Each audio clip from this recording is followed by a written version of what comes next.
अस्सलाम वालेकुम dear viewers, कैसे हैं आप लोग? ठीक ठाक खैरियत से होंगे इंशाल्लाह। अच्छा, मेरे तमाम व्यूवर्स, तमाम सब्सक्राइबर, तमाम फॉलोअर, तमाम स्टूडेंट्स और मेरे तमाम दोस्तों को अस्सलाम वालेकुम। आज chapter number 15 10th class electromagnetism, उसके नोट्स को, उसके क्वेश्चंस को, उसके कंसेप्चुअल क्वेश्चन को आज हमने डिस्कस करना है। लेकिन आज आपके सामने जो वीडियो लेक्चर शेयर करने का मकसद ये है कि जब मैंने 15 चैप्टर के नोट्स बनाए, ये मेरे पास पड़े हुए हैं, ठीक है, सारे डेवलप हुए हैं। जब ये नोट्स मैंने बनाए और मैंने इसको अपलोड किया, वॉइस ओवर देने की कोशिश की, तो मुझे लग रहा था कि नहीं, इस तरीके से स्टूडेंट शायद आइडिया को सही ग्रैब ना कर पाएँ, क्योंकि इसमें डेमोन्स्ट्रेशन की बहुत ज़रूरत है। और आप लोगों को कुछ चंद एक बेसिक चीज़ें समझाऊंगा, वो आपने याद रखनी है, उसको समझना है और उस कंसेप्ट को लेके चलना है। तो इंशाल्लाह आगे चैप्टर नंबर 15 या इससे हायर क्लासेस में भी आपको ये चीज़ हेल्प आउट करेगी। तो इलेक्ट्रोमैग्नेटिज्म के हवाले से कुछ चीज़ आपको बताना चाहूँगा। सबसे पहले चैप्टर नंबर 15 इलेक्ट्रोमैग्नेटिज्म के कंसेप्चुअल क्वेश्चन की अगर हम बात करें, ठीक है, तो उसमें कंसेप्चुअल क्वेश्चन हम बाद में डिस्कस करेंगे। सबसे पहले जो बात आपको बतानी ज़रूरी है, जो करंट होते हैं ना, वो दो तरह के होते हैं। अब इसको याद कर लें। एक आपके पास होता है प्रोड्यूस करंट और एक होता है इंड्यूस्ड करंट। अब प्रोड्यूस करंट मैं क्यों कह रहा हूँ, आपको बुक में शायद ये वर्ड नहीं मिले, लेकिन आपकी याद दहानी के लिए, आप चीज़ों को रिमेंबर रखने के लिए या लाइक चीज़ों को आसानी से समझने के लिए दो चीज़ें आपने याद रखनी है। एक है आपके पास प्रोड्यूस करंट और एक है इंड्यूस करंट। जो प्रोड्यूस करंट है, मतलब वो कि जो आपको सामने सोर्स नज़र आ रहा है बैटरी से आ रहा है, तो बैटरी को प्रोड्यूस कर रही है, वो तो प्रोड्यूस करंट है। लेकिन जो इलेक्ट्रोमैग्नेटिक इंडक्शन के रिजल्ट के तौर पर करंट वजूद में आता है, जो इंड्यूस होता है, उसको हम कहते हैं इंड्यूस करंट। अब इलेक्ट्रोमैग्नेटिक इंडक्शन क्या है, ये भी आपको बताऊंगा। सबसे पहले तो आपको एक प्लान से चीज़ बताता हूँ, सिंपल सी चीज़। और आपको बात पता है कि अगर आपके पास एक कंडक्टिंग वायर है, कंडक्टर है एक, और उसमें से करंट फ्लो कर रहा है, और ज़ाहिर है करंट की डायरेक्शन आपको कैसे पता चलेगी? बैटरी की पोलैरिटी से। जहाँ से लाइक बैटरी का पॉजिटिव टर्मिनल है, वहाँ उस साइड से करंट जाएगा, और नेगेटिव टर्मिनल की तरफ हम कन्वेंशनल करंट की बात कर रहे हैं। अच्छा, तो जब करंट वहाँ से फ्लो करेगा कंडक्टर में से, तो ज़ाहिर है कि उस कंडक्टर के सराउंडिंग में कुछ मैग्नेटिक फील्ड डेवलप हो जाएगी। और मैग्नेटिक फील्ड दो तरह की हो सकती है, क्लॉकवाइज या एंटी क्लॉकवाइज, ठीक है। क्लॉकवाइज हो या एंटी क्लॉकवाइज हो, आप इजीली उसकी डायरेक्शन को डिटरमिन कर सकते हैं अगर आपको राइट हैंड ग्रिप रूल का पता है। Right hand grip rule, right hand grip rule. अब ये रूल क्या होता है? आसान सी भाषा में, आसान सी ज़ुबान में अच्छे तरीके से आपको समझाता हूँ। तो आपको सबसे पहले कुछ बुनियादी और कुछ बेसिक चीज़ें समझनी होंगी, जिसमें से सबसे पहले है कि magnetic field around a current carrying conductor, यानी कि करंट कैरिंग कंडक्टर है, उसके अराउंड मैग्नेटिक फील्ड होती है, या वो क्लॉकवाइज हो सकती है, एंटी क्लॉकवाइज हो सकती है। तो ये आप कैसे आइडेंटिफाई करते हैं, कैसे डिटरमिन करते हैं? तो बहुत आसान सी बात है। लेट्स से आपके पास ऐसा कंडक्टर है एक, ठीक है। इस कंडक्टर में से करंट पास कर रहा है, और करंट पास कर रहा है इस साइड से इस साइड को, ठीक है। अब ज़रा मीन्स कि ये बैटरी के पॉजिटिव टर्मिनल के साथ कनेक्टेड है, और यहाँ से ये नेगेटिव के साथ, तो करंट पॉजिटिव से नेगेटिव की फ्लो करता है, कन्वेंशनल करंट की बात कर रहे हैं, ठीक है। तो वो करंट जब फ्लो करेगा, तो आपने क्या करना है कि इसके सराउंडिंग में मैग्नेटिक फील्ड जनरेट होगी, ठीक है। अब वो या तो क्लॉकवाइज होगी या एंटी क्लॉकवाइज होगी। आप कैसे फाइंड कर सकते हैं, ये आपको बताता हूँ, ठीक है। तो आपने क्या करना है कि इस कंडक्टर को अपने राइट हैंड में इस तरीके से ग्रैब करना है कि आपके राइट हैंड के जो थंब है, ठीक है ना, वो करंट की डायरेक्शन को पॉइंट आउट करे। तो जो कर्लिंग ऑफ फिंगर्स होंगे, मतलब फिंगर जिस डायरेक्शन में कर्ल हो रही होंगी, जिस डायरेक्शन में बेंड हो रही होंगी, वो आपके पास मैग्नेटिक फील्ड की डायरेक्शन होगी, ठीक है। अब थोड़ी देर के लिए मैंने आपसे कहा कि सपोज करें कि करंट यहाँ से इधर को मूव कर रहा है, यानी कि ये पॉजिटिव टर्मिनल के साथ कनेक्टेड है और ये नेगेटिव के साथ, तो करंट यहाँ से ऐसे फ्लो कर रहा है। तो आपने अपने राइट हैंड का थंब करंट की डायरेक्शन में रखना है, यूँ करके, ठीक है, और फिर कर्लिंग का फिंगर, यानी कि इस वायर को, इस कंडक्टर को ग्रैब कर लेना, पकड़ लेना है। तो जब ऐसे करेंगे आप, तो आप देख रहे हैं कि मेरी फिंगर लाइक इधर से इधर को जा रही हैं। मतलब ये कि यहाँ पे हम कहते हैं कि ये आपके पास जो करंट है, वो यहाँ से देखना आपको अंदाज़ा हो जाएगा कि ये जो मैग्नेटिक फील्ड की डायरेक्शन है, वो क्या है? एंटी क्लॉकवाइज है। क्या है? एंटी क्लॉकवाइज है। अब थोड़ी देर के लिए सपोज करें कि करंट यहाँ से यहाँ नहीं जा रहा था, बल्कि यहाँ से यहाँ जा रहा है, ठीक है। अब यहाँ से यहाँ जाएगा, यानी कि मैं इसको यूँ कर देता हूँ, यहाँ से करंट इधर को जा रहा है। इस केस में मैग्नेटिक फील्ड की डायरेक्शन क्या होगी? ज़ाहिर है कि आप इसको अपने राइट हैंड में ग्रैब करेंगे, और इसी तरीके से थंब जो है वो करंट की डायरेक्शन को पॉइंट आउट कर रहा होगा, और कर्लिंग ऑफ फिंगर जो है वो मैग्नेटिक फील्ड की। जब ऐसे हम इसको ग्रैब करेंगे, तो ये आपको नजर आ रहा है मेरी फिंगर की कर्लिंग, लाइक ऐसे फिंगर कर्ल हो रही हैं। यहाँ से अगर आप इसको दिखाया जाए यूँ करके, तो आपको नज़र आ रहा है क्या है कि ये जो फिंगर्स हैं वो क्या हैं? क्लॉकवाइज डायरेक्शन में कर्ल कर रही हैं। तो इस तरीके से किसी भी कंडक्टर में, करंट कैरिंग कंडक्टर में, आप मैग्नेटिक फील्ड की डायरेक्शन फाइंड कर सकते हैं। अच्छा, इसके बाद एक बात तो ये होगी जो इंपॉर्टेंट बात है। सेकंड ये कि जैसे इलेक्ट्रोस्टैटिक्स में आपने पढ़ा था कि दो सेम चार्जेस लाइक चार्जेस मतलब पॉजिटिव पॉजिटिव या नेगेटिव नेगेटिव एक दूसरे को क्या करते हैं, रिपेल करते हैं, और अपोजिट चार्जेस एक दूसरे को अट्रैक्ट करते हैं। उस चीज़ को रिलेट कीजिएगा पोल्स के साथ।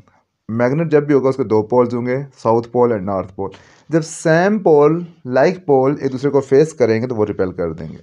हाँ वो नॉर्थ पोल्स हैं या साउथ पोल्स हैं, जब सेम पोल्स आमने सामने आएंगे तो वो एक दूसरे को रिपेल कर देंगे। और जब अपोजिट पोल्स आएंगे, जैसे पॉजिटिव नेगेटिव चार्जेस थे, मैं सारा रिलेट इसलिए कर रहा हूँ कि आपके लिए समझने में आसानी हो। जब अपोजिट पोल्स पोल्स या जिसको आप अपोजिट पोल्स या उसको कहेंगे आप अनलाइक पोल सामने आते हैं, मतलब नॉर्थ एंड साउथ, तो क्या करते हैं, दूसरे को अट्रैक्ट कर लेते हैं। ठीक है।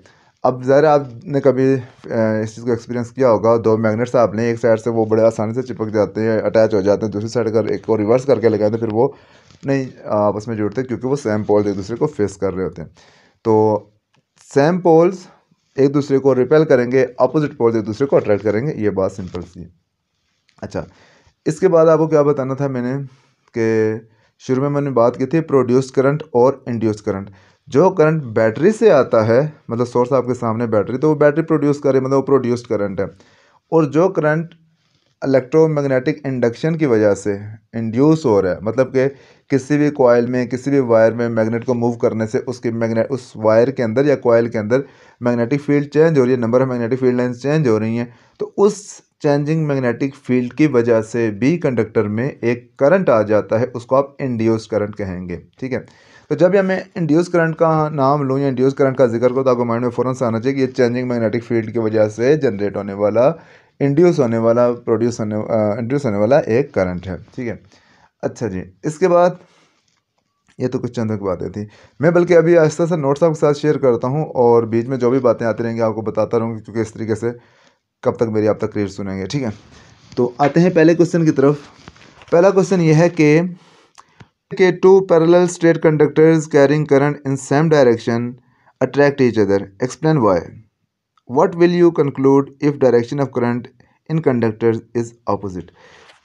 लो जी, दो कंडक्टर्स हैं आपके पास जो पैरेलल रखे हुए हैं, मीन्स यूँ यूँ। ठीक है, पैरेलल रखे हुए हैं और दोनों में करंट की डायरेक्शन भी सेम है। ठीक है। आपने ये बताना है कि अगर दोनों कंडक्टर्स में करंट की डायरेक्शन सेम है और वो पैरेलल भी है, तो क्या वो एक दूसरे को, और वो बता रहा है कि वो एक दूसरे को अट्रैक्ट करते हैं कंडक्टर्स। क्यों करते हैं, इसकी वजह बताएं। और सेकंड ये बताएं कि अगर किसी एक कंडक्टर में करंट को रिवर्स कर दिया जाए, मीन्स यूँ रख दिया जाए, ठीक है, एक अपवर्ड एक डाउनवर्ड है, फिर वो कंडक्टर्स क्या करेंगे, अट्रैक्ट करेंगे या रिपेल करेंगे, और क्यों। ठीक है। तो जो पहला क्वेश्चन है उसको हम लिखते ऐसे हैं, एक्सप्लेन भी करूँगा आपको, कि एज सेम और like charges repel in electrostatics, ठीक है, same like this same poles of magnet और magnetic field repel each other. यहाँ पे हवाला दिया जा रहा है आपको कि जैसे दो चार्जेस रिपेल करते हैं सेम चार्जेस, वैसे दो सेम पोल एक दूसरे को रिपेल करते हैं। ठीक है, मैग्नेटिक फील्ड के दो पोल्स या परमानेंट मैग्नेट के दो पोल्स। ठीक हो गया। When direction of current is same in two parallel conductors, the direction of magnetic field between the conductors is opposite to each other. अब ये बात आपको समझनी पड़ेगी। जब आपने मैग्नेटिक फील्ड को जज करना है तो आप ये देखें कि जो करंट है वो इनटू द पेज है या आउट ऑफ द पेज है। इनटू द पेज से मुराद ये है कि आपको यहाँ पे नोट्स में जो नज़र आ रहा है, जो यहाँ पे लेफ़्ट साइड पे बना हुआ है, दो क्रॉस बने हुए। क्रॉस का मतलब यह है कि जो करंट है वो इनटू द पेज है। बेसिकली करंट को हम एरो से शो करते हैं, और एरो से मुराद इधर देखें यहाँ पे लेट्स से ये एक एरो है, ठीक है ना, एरो है। अब इस एरो का ये जो हेड है, ये जो निब है, जो इसकी शार्प साइड है, अगर ये आपकी तरफ मुड़ा तो आपको एक डॉट नज़र आएगा, इसका मतलब है कि जो करंट है वो आउट ऑफ द पेज है। और अगर इसको मैं इस तरीके से मोड़ के रखूँ तो ये आपको जो वाइट साइड नज़र आ रही है, अगर यहाँ पे एरो होता तो ये क्रॉस सा आपको बना हुआ नज़र आता है, एरो के पीछे एक क्रॉस सा एक साइन होता है, तो इसका मतलब यह है कि करंट इनटू द पेज है। ठीक है। तो जब भी आपके पास करंट इनटू द पेज होगा तो आपके पास ऐसा साइन आपको नज़र आएगा, और जब आउट ऑफ द पेज होगा यानी कि टुवर्ड्स यू होगा तो आपको ये वाला साइन नज़र आएगा। इससे आपको पता चल जाएगा कि करंट जो है वो इनटू द पेज है या आउट ऑफ द पेज है। अच्छा, तो यहाँ नोट्स में आप देख सकते हैं कि लेफ़्ट साइड पे जो फिगर बनी हुई है, इसमें दोनों करंट्स जो वो इनटू द पेज हैं, और दोनों के ऊपर अगर राइट हैंड रूल अप्लाई करें यानी कि थंब आप अपना इनटू द पेज रखें, तो इस तरीके से मैग्नेटिक फील्ड की डायरेक्शन आपके पास यू बनेगी, जो आपको इस फिगर में नज़र आ रही है। और इन दोनों कंडक्टर्स के बीच में जो रीजन है जिसको रेड ट्रायंगल से ज़ाहिर किया गया है, यहाँ पे देखें तो मैग्नेटिक फील्ड की डायरेक्शन एक दूसरे के अपोजिट है। इसका मतलब है कि यहाँ पे जो करंट की वजह से मैग्नेटिक फील्ड बनी है, इंड्यूस हुई है, इसकी जो मैग्नेटिक फील्ड है वो एक दूसरे के अपोजिट है, यानी कि इसके अपोजिट पोल्स एक दूसरे को यहाँ पे फेस कर रहे हैं। तो इस वजह से एक दूसरे को अट्रैक्ट करेंगे और कंडक्टर्स आपस में अटैच हो जाएंगे या लाइक अट्रैक्ट करेंगे। और इसी के बरअक्स अगर आप राइट साइड वाली फिगर में देखें तो एक जो लेफ्ट साइड वाला करंट है, लेफ्ट साइड वाले कंडक्टर में वो करंट है इनटू द पेज, ठीक है, और जो राइट साइड वाला है वो है आउट ऑफ द पेज। अब उसी तरीके से राइट हैंड रूल अप्लाई करेंगे दोनों के ऊपर, तो आपको पता चलेगा जो इनटू द पेज है उसकी जो मैग्नेटिक फील्ड है वो क्लॉकवाइज है, जबकि जो आउट ऑफ द पेज है वो एंटी क्लॉकवाइज है, ज़ाहिर है, ठीक है। तो अब ज़ाहिर है इन दोनों को अगर आप सेंटर में के रीजन में देखें तो दोनों की मैग्नेटिक फील्ड सेम डायरेक्शन में जा रही है, डाउनवर्ड। तो इसका क्या मतलब है कि यहाँ पे सेम पोल एक दूसरे को फेस कर रहे हैं, और जब सेम पोल एक दूसरे को फेस करेंगे तो डेफिनेटली क्या होगा कि वो एक दूसरे को रिपेल कर देंगे, ठीक है। तो यहाँ पे हमने क्वेश्चन को छोड़ा था बीच में, उसको पूरा करते हैं कि जी, when direction of current is same in two parallel conductors, the direction of magnetic field between the conductors is opposite to each other, so the wires are attracted towards each other. और दूसरे case में कह रहा है कि but when the direction of current is opposite in the conductor, the direction of magnetic field between conductor is same, so the conductors repel each other. जी, तो पहले case में क्या है कि कंडक्टर्स अट्रैक्ट करेंगे क्योंकि मैग्नेटिक फील्ड की direction opposite है, दूसरे केस में मैग्नेटिक फील्ड की डायरेक्शन सेम है तो कंडक्टर एक दूसरे को रिपेल करेंगे। ओके जी, आई होप कि आपको बात समझ आ रही होगी कि लाइक यहाँ पे मैग्नेटिक फील्ड अगर दोनों वायर्स के बीच में देखें तो जब आपके पास डायरेक्शन सेम है तो दोनों कंडक्टर के बीच में जो मैग्नेटिक फील्ड है कुछ इस तरीके से बन रही है, एक अपवर्ड जा रही है, डाउनवर्ड, तो मीन एक दूसरे को यूँ देखें, यूँ ग्रिप कर रहे हैं, एक दूसरे को अट्रैक्ट कर रहे हैं, ठीक है। लेकिन जब डायरेक्शन करंट के अपोजिट है तो मैग्नेटिक फील्ड जो है एक ही नीचे जा रही है, दूसरे के यहाँ से नीचे, लाइक ये देखें, लाइक ये रिपेल कर रहे हैं, अट्रैक्ट नहीं कर रहे। लेकिन यहाँ पे देखें तो ग्रिप बना रहे हैं, यानी कि अट्रैक्ट कर रहे हैं, ठीक है। आई होप की बात समझ आ रही होगी। अच्छा जी, सेकंड क्वेश्चन क्या है आपके पास के बार मैग्नेटिक्स लिखा है, मैग्नेट्स है, bar magnets are dropped, two bar magnets are dropped in long pipes made up of plastic and copper of same length simultaneously. Bar magnet comes out later through copper pipe and then through plastic pipe. Why? जी, question ये है आपके पास कि दो पाइपें इस तरीके के, ठीक है, दोनों की लेंथ सेम है, एक कॉपर का बना हुआ है और एक प्लास्टिक का बना हुआ है, दोनों के अंदर आपने बार मैग्नेट को ऐसे ड्रॉप किया तो जो प्लास्टिक वाला पाइप था उसमें से बार मैग्नेट जल्दी बाहर आ गया, जो कॉपर वाला पाइप था उसमें से बार मैग्नेट लेट बाहर आया। हाँ, हालांकि दोनों की लेंथ सेम है, मटेरियल का डिफरेंस है। क्या वजह हो सकती है? वजह बहुत सिंपल सी है, बहुत आसान सी है, बहुत सादा सी है। क्या कि ये वाला जो पाइप है ये मेटल का बना हुआ है और ये वाला जो है प्लास्टिक का बना हुआ है, कॉपर है तो मेटल है। अब होता क्या है, आपने लेंजेस लॉ में पढ़ा हुआ है, अगर नहीं पढ़ा हुआ तो मैं आपको वो भी आपको यहाँ पे बता देता हूँ। लेंजेस लॉ ये कहता है कि अगर आप किसी कॉइल में करंट इंड्यूस कर रहे हैं मैग्नेट को मूव करके या मैग्नेटिक फील्ड को किसी भी तरीके से चेंज करके, अगर कॉइल के अंदर करंट इंड्यूस कर रहे हैं तो ये जो इंड्यूस करंट है, ठीक है, ये जो इंड्यूस करंट है इसकी मैग्नेटिक फील्ड हमेशा इस आउटर मैग्नेटिक फील्ड को अपोज करेगी। मतलब ये कि इस वायर में, कॉइल में करंट की डायरेक्शन ऐसे होगी कि वो उस काज को अपोज करेगी जो इस करंट को इंड्यूस कर रहा है। स्टेटमेंट अगर मैं एग्जैक्ट पढ़ना चाहूँ मेरे ख्याल में तो ये होगी कि the current induced in the circuit is that the direction of induced current in the circuit is always such that it opposes the cause that produces it. cause वजह को कहते हैं, यानी कि जिस वजह से ये करंट इंड्यूस हो रहा है उस वजह को, उस चीज़ को ये अपोज करेगा। इसके अंदर करंट की डायरेक्शन ऐसे होगी, ज़्यादा करंट की डायरेक्शन के ऊपर फिर मैग्नेटिक फील्ड की डायरेक्शन होगी, तो बेसिकली इसकी जो मैग्नेटिक फील्ड होगी वो आउटर मैग्नेटिक फील्ड को अपोज करेगी। ये है लेंजेस लॉ। अब बात आपको काफ़ी हद तक समझ आ गई होगी। जो कॉपर वायर है वो एक वायर है, कॉपर पाइप है वो एक कंडक्टर है, कंडक्टर के अंदर जब मैग्नेटिक फील्ड लाइंस चेंज होंगी तो वहाँ पे करंट इंड्यूस होगा, और वो जो करंट इंड्यूस होगा उसकी magnetic field, external magnetic field या मैग्नेट बार मैग्नेटिक जो मैग्नेटिक फील्ड है जिसकी वजह से करंट इंड्यूस हो रहा है, उस मैग्नेटिक फील्ड को इंड्यूस मैग्नेटिक फील्ड अपोज करेगी, और जब अपोज करेगी तो उसके मोशन को स्लो डाउन कर देगी, और मोशन स्लो डाउन होगी तो डेफिनेटली वो जो मैग्नेट है वो ज़्यादा टाइम लेगा। जबकि पाइप जो प्लास्टिक का बना हुआ है उसमें तो ऐसा कोई केस ही नहीं है, क्योंकि ना तो वो मेटल है, ना ही करंट इंड्यूस होना है, ना ही कोई अपोजिशन होनी है, दर दर दर दर दर मैग्नेट नीचे, ठीक है। जबकि इस केस में ऐसा नहीं है क्योंकि ये मेटल का है और इसमें करंट आपके पास इंड्यूस जो हो रहा है वो अपोज कर रहा है एक्सटर्नल मैग्नेटिक फील्ड को, तो इस तरीके से आपके पास ये वाला जो पाइप है इसमें जो मैग्नेट है वो स्लोवर मूव करेगा और लेट पहुंचेगा दूसरे एंड पे। आई होप कि समझ आ गई बात कि bar magnet comes out later through copper pipe because the magnetic field is induced in copper pipe when bar magnet passes through and this induced magnetic field opposes the cause bar magnet, यानी कि bar magnet that produces, यानी कि ये bar magnet को oppose करेगा जो उसको produce कर रहा है, और साथ हवाला दे रहे हैं अकॉर्डिंग टू लेंसेज लॉ के अकॉर्डिंग। और इन plastic pipe there is no induced magnetic field, so there is no opposition for bar magnet, so bar magnet moves faster and reaches the other end quickly or faster or first।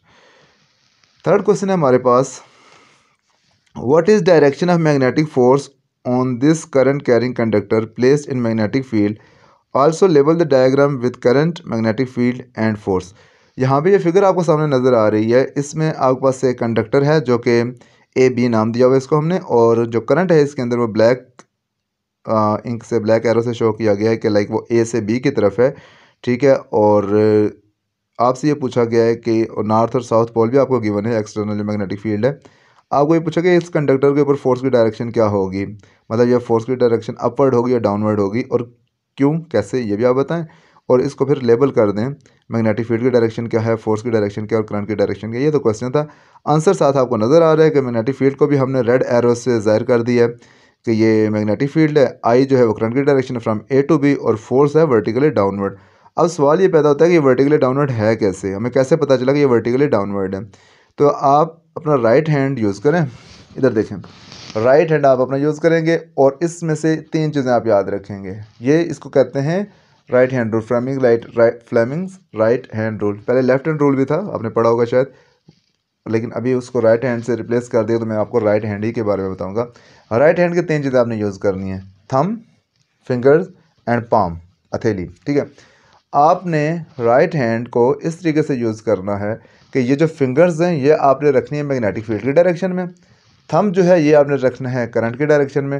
तो जो palm जिस direction में भी होगी, मतलब downward या upward, उससे आपको पता चल जाएगा कि जो मैग्नेटिक फोर्स है कंडक्टर के ऊपर जो फोर्स लग रही है उसकी डायरेक्शन क्या है।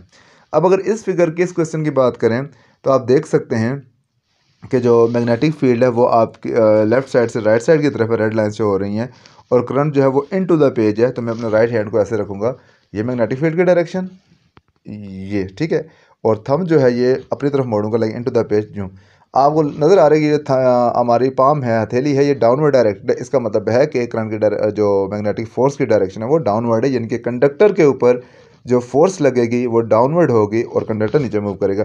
यही करंट अगर आपके पास लेट्स से कि आउट ऑफ द पेज होता है, यानी कि यहाँ से आपकी तरफ आ रहा होता, तो फिर फोर्स की डायरेक्शन क्या होती है। दोबारा राइट हैंड को यूज़ करेंगे, राइट हैंड रूल को, फिंगर्स अपने रखेंगे मैग्नेटिक फील्ड की डायरेक्शन में, लेकिन थंब अभी इधर नहीं होगा, आपकी तरफ होगा, क्योंकि ज़ाहिर है क्या है कि current out of the page है। तो इसको मैं यूँ कर दूँगा। जब यूँ कर दूँगा तो आपको नज़र आ रहा है कि जो पाम है, हथेली, अपवर्ड डायरेक्टेड है। इसका मतलब है कि उस केस में कंडक्टर अपवर्ड मूव करेगा, ठीक है। तो बस सिंपल सी बात थी। यहाँ पे आपको हैंड नज़र आ रहा है जिसके साथ लिखा हुआ है इन्वर्टेड, मतलब उल्टा हाथ आपने ऐसे रखा हुआ है, तो फोर्स पाम की डायरेक्शन में यानी कि वर्टिकली डाउनवर्ड है। इसको हम पढ़ते हैं, लिखते हैं, the direction of current in the wire is from A to B represented by I, ठीक है, ए से बी की तरफ करंट जा रहा है जिसको हमने आई से शो किया हुआ है, and indicated bye thumb of right hand, इनके और फिगर में आपने थंब से इंडिकेट किया हुआ है इसको राइट हैंड के। अच्छा, इसके बाद क्या है कि magnetic field is represented by B and indicated by fingers, और जो मैग्नेटिक फील्ड है वो बी से ज़ाहिर की गई है, और हैंड वाली जो फिगर है उसमें इसको फिंगर से रिप्रेजेंट किया गया है। And direction of force is in the direction of palm of right hand. इस केस में अगर देखा जाए कि डायरेक्शन ऑफ फोर्स क्या होगी, तो वो पाम की डायरेक्शन में, अगर पाम क्या है डाउनवर्ड है, वर्टिकली डाउनवर्ड, तो फोर्स जो होगी वो वर्टिकली डाउनवर्ड होगी। What is direction of rotation of coil shown in the figure when the switch is closed? Label the diagram with direction of forces forming couple and rotation of coil। जी, इसमें आपने दो तीन चीज़ें बतानी है। एक तो ये कि डायरेक्शन ऑफ रोटेशन कॉइल की क्या होगी, मतलब क्लॉकवाइज होगी या एंटी क्लॉकवाइज होगी, ठीक है। और सेकंड आपने क्या करना है, इस फिगर को लेबल करना है कि फोर्सेस, जो कपल ऑफ फोर्सेस है, मतलब दो फोर्सेस कॉइल के ऊपर एक्ट कर रही हैं, वो किस डायरेक्शन में है, ठीक है। और सेकेंडली आपने रोटेशन ऑफ द कॉइल ये भी आपने शो करनी है, मतलब दो ही चीज़ें मैंने बतानी है इसमें। तो इसमें और ज़्यादा लंबा चौड़ा कुछ नहीं करेंगे। फिगर में आपके सामने मैंने यहाँ पे शो की हुई, आपको नज़र आ रहा है कि जो फोर्सेस हैं वो जो आपके पास कह लो कि मैग्नेटिक फील्ड की डायरेक्शन है वो बी से ज़ाहिर की गई है, करंट की डायरेक्शन आई से ज़ाहिर की गई है, ठीक है। और नॉर्थ और साउथ दो पोल्स हैं। मैग्नेटिक फील्ड की डायरेक्शन हमेशा नॉर्थ से साउथ होती है, इसलिए बी को नॉर्थ से साउथ की तरफ बनाया गया, ये जो एरो आपको नज़र आ रहा है। और करंट की डायरेक्शन आई लिखा हुआ है और ये अपवर्ड है इस वायर में। और ज़रा इसी के अपोजिट वायर की बात करो जो नॉर्थ पोल के पास है, तो वहाँ से करंट की डायरेक्शन डाउनवर्ड होगी, यानी कि आउट ऑफ द पेज होगी, यानी कि आपकी तरफ होगी। ठीक है, हम एक कॉइल की एक साइड पे देख लेते हैं कि यहाँ पे के फोर्स की डायरेक्शन क्या होगी। तो ये बिल्कुल वही है जो भी हमने देखा था पिछले क्वेश्चन में कि करंट जो है वो इनटू द पेज है, मैग्नेटिक फील्ड लेफ्ट से राइट है। तो अपने राइट हैंड को यूज़ करेंगे तो यहाँ पे कॉइल की ये जो साइड है इस पर एक डाउनवर्ड फोर्स लगेगी, जिसको हमने रेड एरो से शो किया हुआ है। और इसी कॉइल की जो दूसरी साइड है वहाँ पे चूंकि करंट की डायरेक्शन रिवर्स हो जाती है, current out of the page हो जाता है, फिर राइट हैंड को यूज़ करेंगे तो आपके पास क्या होगा कि यहाँ पे जो फोर्स होगी इस कंडक्टर के ऊपर ये अपवर्ड होगी। तो राइट वाली साइड पे डाउनवर्ड है, लेफ्ट वाली साइड पे अपवर्ड है। तो ओवरऑल क्या करेगा कि ये क्लॉक जो है वो रोटेट कर जाएगी। और किस डायरेक्शन में रोटेट करेगी? क्लॉकवाइज डायरेक्शन में, जैसे कि यहाँ पे रेड एरो से ऊपर आपको नज़र भी आ रहा है, साल लिखा हुआ भी है कि क्लॉकवाइज है। ठीक है, और साथ इसको हम लिख देते हैं कि the direction of rotation of coil is clockwise.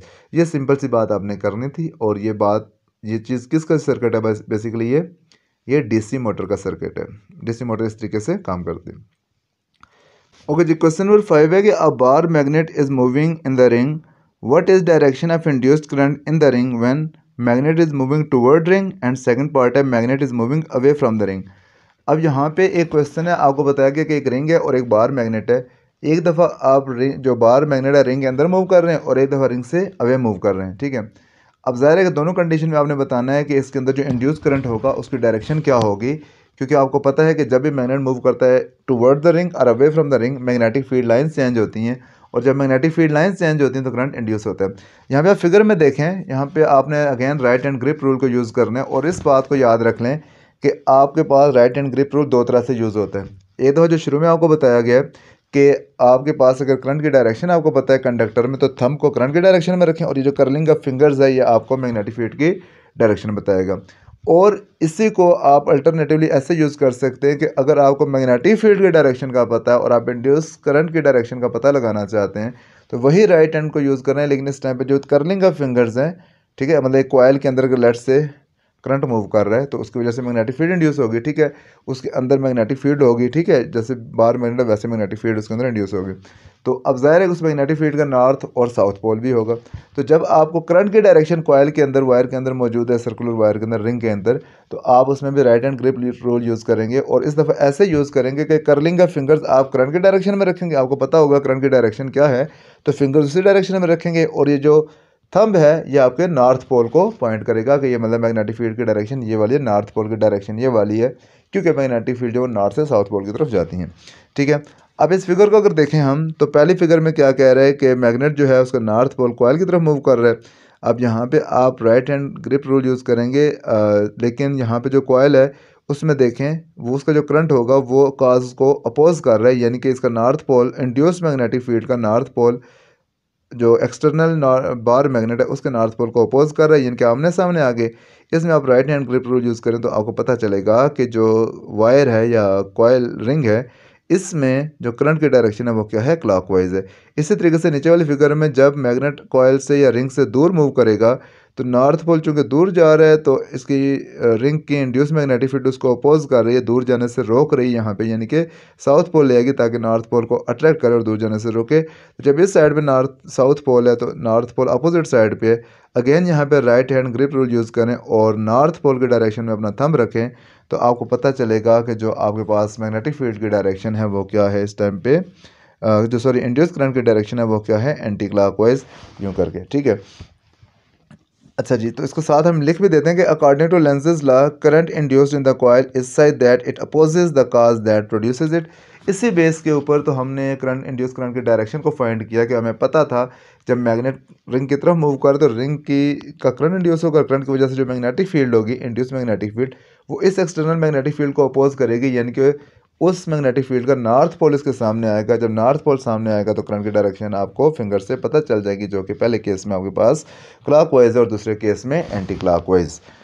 Okay बच्चों, क्वेश्चन नंबर 6 की बात करते हैं। क्वेश्चन नंबर 6 में आपसे कह रहे हैं कि why output of a transformer is zero if DC voltage is applied on its primary coil. जी के ट्रांसफार्मर के ऊपर आपको पता है कि दो वाइंडिंग्स होती हैं, दो कॉइल्स होती हैं, एक प्राइमरी होती है एक सेकेंडरी होती है। जो इनपुट वोल्टेज होती है वो प्राइमरी पे अप्लाई की जाती है और वहाँ से उसकी वजह से सेकेंडरी कॉइल में वोल्टेज इंड्यूस होती है, ठीक है ना। अब कह रहे हैं कि अगर आप प्राइमरी कॉइल के ऊपर एसी के बजाय डीसी वोल्टेज अप्लाई करो, ठीक है, तो आपके पास सेकेंडरी कॉइल में आउटपुट वोल्टेज जनरेट नहीं होगी, क्यों? ठीक है, क्वेश्चन में इधर फिर पढ़ता हूँ आपके लिए कि why output of a transformer is zero if DC voltage is applied on its primary coil. तो बहुत आसान सा आंसर है, फिर आपको एक्सप्लेन मजीद भी कर देता हूँ कि DC voltage supplies DC current.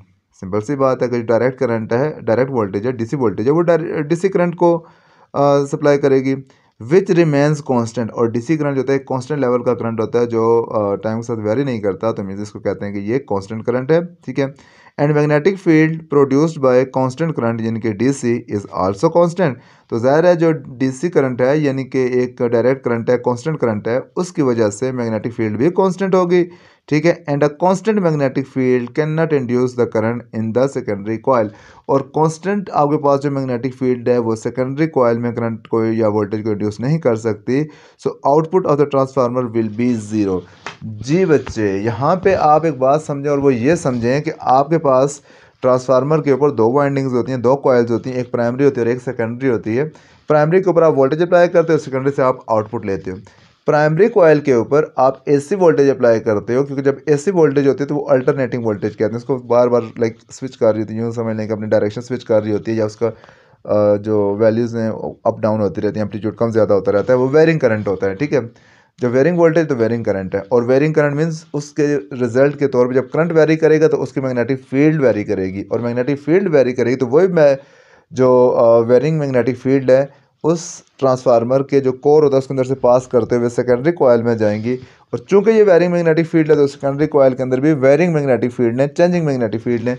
और चेंजिंग मैग्नेटिक फील्ड यानी कि changing magnetic field lines in the coil induces EMF और induce current in the secondary coil, या आप कह सकते हैं इसको आउटपुट वोल्टेज जनरेट करते हैं सेकेंडरी कॉइल में। लेकिन जब डीसी सोर्स अप्लाई किया जाए तो करंट चूंकि डीसी है, डायरेक्ट करंट है, डायरेक्ट करंट एक कांस्टेंट लेवल का करंट होता है, ठीक है। और कांस्टेंट लेवल का करंट जो होता है उसकी मैग्नेटिक फील्ड भी कांस्टेंट होती है। कांस्टेंट मैग्नेटिक फील्ड जनरेट होती है, वहाँ से वो कोर से पास करते हुए सेकेंडरी कॉइल में भी चली जाती है। लेकिन चूंकि सेकेंडरी कॉइल में कांस्टेंट मैग्नेटिक फील्ड है, मैग्नेटिक फील्ड लाइंस चेंज नहीं हो रही। जब मैग्नेटिक फील्ड लाइंस चेंज नहीं हो रही तो करंट इंड्यूस नहीं होगा, आउटपुट वोल्टेज ज़ीरो होगी।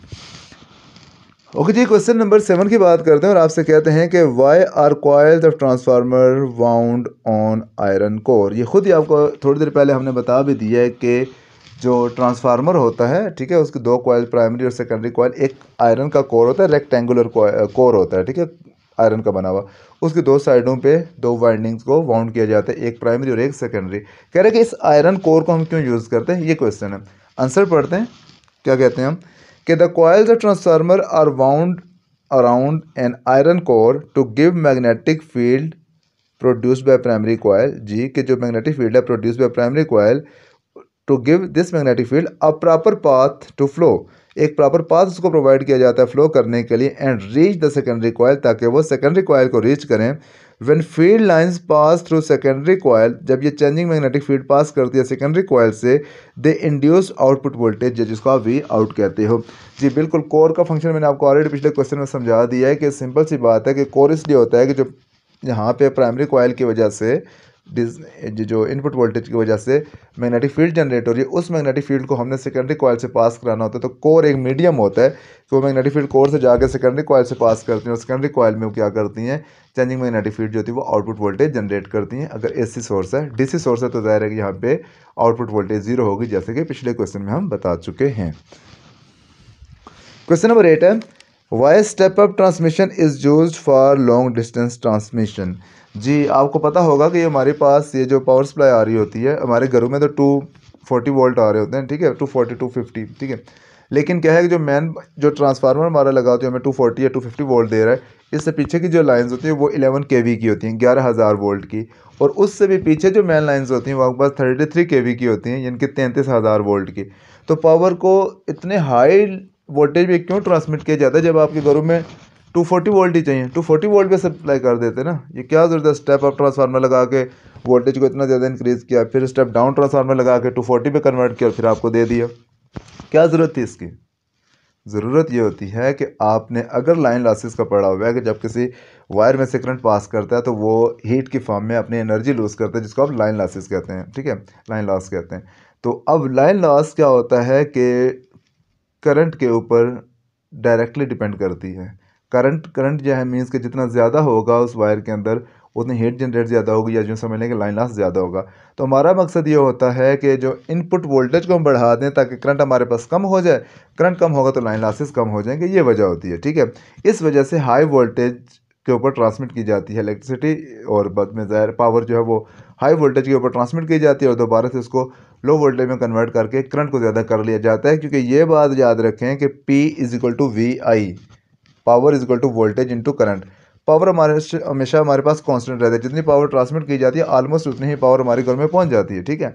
अब पावर को सेम रखने के लिए अगर लाइन लॉसेस नहीं है उस केस की बात कर रहा हूँ, ठीक है। ये आइडियल केस है कि जितनी पावर इनपुट पे उतनी पावर हमारे यहाँ आउटपुट पे है, लेकिन प्रैक्टिकली ऐसा नहीं होता, कुछ पावर लॉस होती है। और इसी पावर को रोकने के लिए हम क्या करते हैं कि हाई वोल्टेज ट्रांसमिट करते हैं। इसकी वजह यह है कि जब वोल्टेज हाई होगी P is equal to VI, जब वोल्टेज हाई होगी तो करंट ऑटोमेटिकली लो होगा क्योंकि पावर तो कांस्टेंट है, ठीक है। और यहाँ पे जब हम उसको स्टेप डाउन करके लो वोल्टेज कर लेते हैं तो हमारा करंट बढ़ जाता है और वही रिक्वायर्ड करंट हमारे पास जो घरों में यूज़ हो रहा होता है या आ रहा होता है वो हमें मिल जाता है, ठीक है। तो हाई वोल्टेज पे ट्रांसमिट करने का मकसद ये है कि करंट को कम किया जाए, और करंट को कम करने का मकसद ये है कि लाइन लॉसेस को कम किया जाए।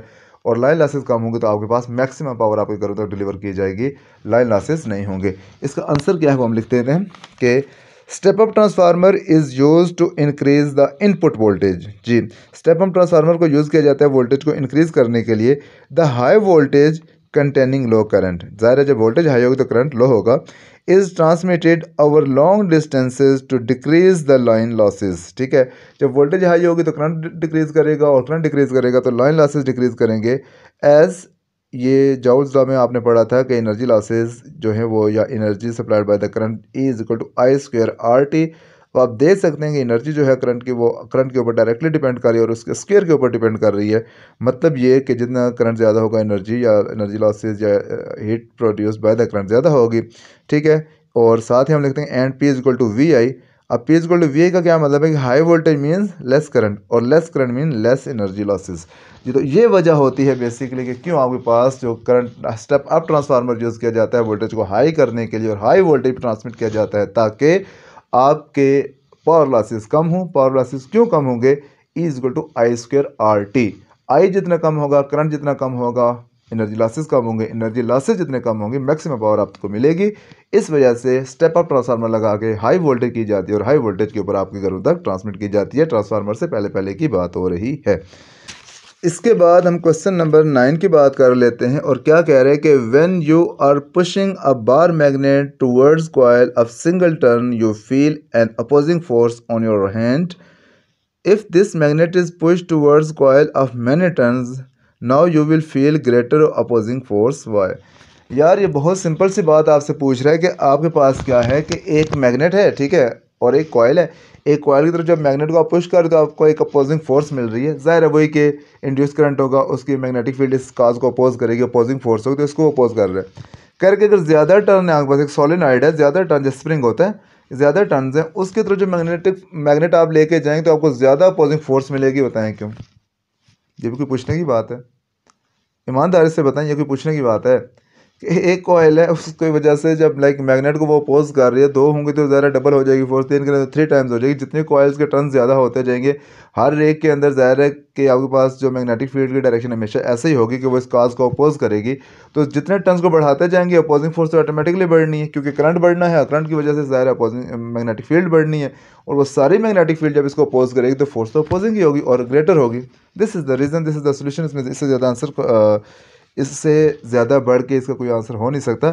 लिखेंगे कैसे? हम कह रहे हैं कि because of many turns the magnetic effect of all turns is added up. सारे टर्न्स की जो मैग्नेटिक फील्ड है वो एड अप हो जाएगा, resulting a greater opposing force. This is according to lenses law. ज़ाहिर लेंसेज लॉ के according है कि फोर्सेस को अपोज करेगी, which says that lenses law को स्टेट किया जा रहा है the magnetic field of induced current opposes the cause that produces it. तो इस वजह से ज़ाहिर टर्न जितने ज़्यादा होंगे अपोजिंग फोर्स भी ज़्यादा होगी। क्वेश्चन नंबर 10 है, in what way split ring commutator in DC motor differs from slip rings in AC motor in working. कि किस लिहाज से डीसी मोटर का जो स्प्लिट रिंग कम्यूटेटर है वो एसी जनरेटर के स्लिप रिंग से डिफरेंट है वर्किंग के लिहाज से।